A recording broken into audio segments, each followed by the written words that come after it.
सुप्रभात बच्चों, कैसे हैं आप सब बच्चों। आज हम हिंदी व्याकरण में दूसरा टॉपिक करने वाले हैं जिसका नाम है पद विचार सर्वनाम। ठीक है, इससे पहले बेटा मैंने बताया था कि पद क्या होते हैं। पद शब्द ही होते हैं, लेकिन जब शब्दों को अलग अलग लिखा जाता है तो शब्द होते हैं, लेकिन जब एक वाक्य के अंदर शब्दों का यूज होता है वहाँ पर वो पद कहलाते हैं। तो आज हम पद विचार में टॉपिक करने वाले हैं सर्वनाम का। ठीक है, तो अब देखो कि सबसे पहले सर्वनाम क्या होते हैं। वे शब्द जो संज्ञा शब्दों के स्थान पर प्रयोग किए जाते हैं उन्हें सर्वनाम कहते हैं। वे शब्द जो संज्ञा शब्दों के स्थान पर प्रयोग किए जाते हैं उनको सर्वनाम कहते हैं। जैसे राकेश स्कूल जाता है। ठीक है, अगला वाक्य है वह छठी कक्षा में पढ़ता है। तो पहला जो हमारा वाक्य है राकेश स्कूल जाता है, उसमें जो राकेश है वो क्या है, एक संज्ञा शब्द, क्योंकि वो एक नाम है और किसी भी व्यक्ति वस्तु या स्थान के नाम को हम संज्ञा कहते हैं। तो राकेश एक व्यक्ति है, तो व्यक्ति का नाम क्या हो गया बेटा, संज्ञा। अब अगला वाक्य है वह छठी कक्षा में पढ़ता है। ये वह कौन है, राकेश। ये वह किसके लिए आया है, राकेश के लिए। तो यह जो वह शब्द है यह बन गया हमारा सर्वनाम। क्यों? क्योंकि ये राकेश की जगह प्रयोग किया गया है और राकेश एक संज्ञा शब्द है। तो अभी परिभाषा हमने बताई कि जो शब्द संज्ञा की जगह प्रयोग किए जाते हैं वो सर्वनाम कहलाते हैं। तो ये वह शब्द किसकी जगह प्रयोग हो गया, राकेश के लिए। तो यहाँ पर ये वह शब्द बन गया सर्वनाम। ठीक है, अब आगे हम सर्वनाम के भेद पढ़ेंगे। सर्वनाम के भेद, पहला भेद, सर्वनाम के टोटल 6 भेद होते हैं बेटा। पहला है पुरुषवाचक सर्वनाम। ठीक है, पहला भेद कौन सा है, पुरुषवाचक सर्वनाम। जो सर्वनाम शब्द किसी बोलने वाले, सुनने वाले, ठीक है, या फिर किसी अन्य व्यक्ति के लिए प्रयोग किए जाते हैं। या तो कोई व्यक्ति कोई बात बोल रहा है उसके लिए, किसको बोल रहा है उसके लिए, और किसके बारे में बोल रहा है और इसके लिए। इन तीनों प्रकार के जो व्यक्ति होते हैं उन सब के लिए जो सर्वनाम प्रयोग किए जाते हैं उनको हम पुरुषवाचक सर्वनाम कहते हैं। बोलने वाले व्यक्ति के लिए, सुनने वाले व्यक्ति के लिए, और जिसके बारे में बात की जा रही है उसके लिए जिन सर्वनाम शब्दों का प्रयोग किया जाता है उनको पुरुषवाचक सर्वनाम कहते हैं। जैसे मैं, तू, वह। मैं बोलने वाला, मान लो कोई वाक्य बोला जा रहा है, ठीक है, मैं खाना खाता हूँ, किसी को बता रहे हैं, ठीक है, तो ये हो गया बोलने वाला। ठीक है, और किसी को बोल रहे हैं वो तू, और किसी अन्य के बारे में जब बात हो रही है वो हो गया वह। तो ये तीनों ही क्या है, पुरुषवाचक सर्वनाम। ये बेटा जो पुरुषवाचक सर्वनाम हमारा भेद है इसके 3 भाग होते हैं।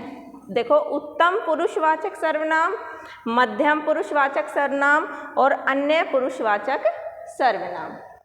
जो सर्वनाम बोलने वाले, किसी वाक्य को बोलने वाले व्यक्ति के बारे में प्रयोग किए जाते हैं उनको उत्तम पुरुषवाचक सर्वनाम कहते हैं। जैसे मैं, हम। ठीक है, मैं दिल्ली जा रहा हूँ, तो यहाँ बोलने वाला कौन है, मैं। ठीक है, तो ये बन गया उत्तम पुरुषवाचक सर्वनाम। अगला है मध्यम पुरुषवाचक सर्वनाम।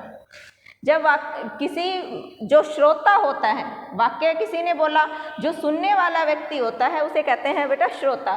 तो जो सर्वनाम शब्द श्रोता के लिए प्रयोग किए जाते हैं उनको हम मध्यम पुरुषवाचक सर्वनाम कहते हैं। जैसे तू, तुम। ठीक है, और अगला है अन्य पुरुषवाचक सर्वनाम। कोई व्यक्ति कोई वाक्य किसी को बोल रहा है और किसी और के बारे में बोल रहा है, तो जो तीसरा व्यक्ति है, अन्य व्यक्ति है, ठीक है, वो है अन्य पुरुषवाचक सर्वनाम। जैसे वह, ठीक है, वे। वह तो है आपका एक वचन और वे है बहुवचन। तो 3 है ये भाग बेटा, समझ आए। उत्तम पुरुषवाचक सर्वनाम, मध्यम पुरुषवाचक और अन्य। जो वाक्य को बोलने वाला होता है वो उत्तम पुरुषवाचक में आता है, जो श्रोता होता है, सुनने वाला, वो मध्यम में आता है, और किसी अन्य के बारे में जब बात हो रही है तो वो जो अन्य व्यक्ति के बारे में जो के लिए जो सर्वनाम प्रयोग किए जाते हैं उनको अन्य पुरुषवाचक सर्वनाम कहते हैं। अगला भाग देखो बेटा, निश्चयवाचक सर्वनाम। जो सर्वनाम शब्द किसी निश्चित व्यक्ति या वस्तु की ओर संकेत करते हैं, जो सर्वनाम किसी निश्चित वस्तु या व्यक्ति की ओर संकेत करते हैं, उनको हम निश्चय पुरुषवाचक सर्वनाम कहते हैं। जैसे वह मेरी पुस्तक है। अब कोई पुस्तक है, कहा कि वह मेरी पुस्तक है, तो ये निश्चित तो हो गया है कि वह मेरी पुस्तक है। यह कमीज राम की है, ठीक है, राम की है। तो यहाँ निश्चित हो गया है कि कमीज किसकी है, राम की है, ठीक है। तो यहाँ पर यह जो सर्वनाम है वो निश्चयवाचक सर्वनाम है। यहाँ पर ये वह शब्द है, ये निश्चयवाचक सर्वनाम है। अगला है अनिश्चयवाचक सर्वनाम। जैसे निश्चयवाचक में निश्चित होता है, ठीक है, यहाँ पर निश्चित नहीं है कोई चीज़, ठीक है। जो सर्वनाम शब्द निश्चित वस्तु या व्यक्ति की ओर संकेत नहीं करते हैं, उनको अनिश्चयवाचक सर्वनाम कहते हैं। जैसे दूध में कुछ गिरा है। अब दूध के अंदर गिरा हुआ है, लेकिन हमें पता नहीं है कि क्या गिरा है, निश्चित नहीं है, ठीक है। तो कुछ गिरा है, क्योंकि यहाँ पर कुछ गिरा है, यहाँ किसी वस्तु का नाम नहीं आया, इसलिए निश्चित। अगर यहाँ पर कोई कुछ होता नाम तो वो क्या बन जाता हमारा संज्ञा शब्द, लेकिन यहाँ कह रहा है कुछ गिरा है, नहीं पता हमें क्या गिरा है, तो यहाँ निश्चित नहीं है, इसलिए अनिश्चयवाचक सर्वनाम। अगला है संबंधवाचक सर्वनाम। इस सर्वनाम में बेटा क्या होता है कि दो उपवाक्य होते हैं, ठीक है, दो उपवाक्य, ठीक है। एक उपवाक्य के जो सर्वनाम है दूसरे के साथ उसका संबंध होता है, वहाँ पर हो जाता है संबंधवाचक सर्वनाम। जैसे जिसकी लाठी, उसकी भैंस। अब ये एक उपवाक्य हो गया, एक ये उपवाक्य हो गया, ठीक है। तो यहाँ पर जिसकी, उसकी, ठीक है, इनका आपस में संबंध है, जिसकी उसकी। जैसे जैसा बोओगे वैसा काटोगे, तो ये जैसा वैसा, इस तरह से जो दो उपवाक्य होते हैं एक दूसरे से संबंधित होते हैं, वहाँ ये जो सर्वनाम प्रयोग किए जाते हैं उनको संबंधवाचक सर्वनाम कहते हैं। तो यहाँ पर ये जिसकी शब्द है ये संबंधवाचक सर्वनाम है। आगे देखो प्रश्नवाचक सर्वनाम। जिन सर्वनाम शब्दों में प्रश्न, उससे पता चले कि यहाँ प्रश्न पूछा गया है, तो वहाँ प्रश्नवाचक सर्वनाम होता है। जैसे कल दिल्ली कौन जाएगा, ये जो कौन शब्द है ये पूछा गया है, ठीक है, कि कल दिल्ली कौन जाएगा, यहाँ पर प्रश्नवाचक चिन्ह, तो यहाँ पर ये कौन शब्द हो गया हमारा प्रश्नवाचक सर्वनाम।